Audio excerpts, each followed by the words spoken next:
Pump the brakes. Understanding this English idiom. Hello, everyone. Welcome to our English language learning channel. Today, we're going to explore a very interesting phrase, pump one's brakes. This idiom can be quite confusing for English learners, but don't worry, we'll break it down together. By the end of this video, you'll not only understand what it means but also how to use it in everyday conversations. Let's get started.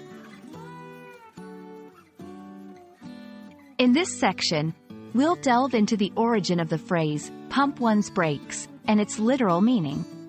Originally, this phrase comes from the act of physically pumping the brakes in a vehicle to slow down or stop. In conversational English, however, it's used metaphorically to suggest that someone should slow down, calm down, or be more cautious in their actions or speech. It's often used when someone is getting too excited, aggressive, or is moving too fast in a situation. Let's see how pump one's brakes is used in real-life scenarios. We will look at various dialogues and contexts where this phrase might appear.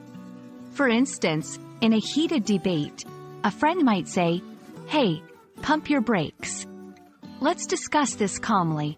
Or in a situation where someone is making hasty decisions, you might hear, "I think you need to pump your brakes and think this through." In this part, we'll explore some common variations of the phrase. You might hear people saying, "Hit the brakes," "Slow your roll," or "Take it easy."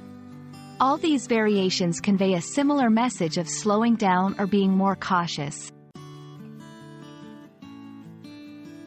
Now, it's your turn to practice. We'll go through a few interactive exercises where you can try using pump your brakes in different sentences. Don't worry if you make mistakes. Practice is key to mastering any new phrase. That's all for today's lesson on pump one's brakes. We hope you found this video helpful and interesting. Remember, learning idiomatic expressions is a great way to sound more like a native speaker and enrich your English vocabulary. Keep practicing, and don't hesitate to pump your brakes if you ever feel like you're rushing through your learning journey. Thanks for watching, and see you in our next video.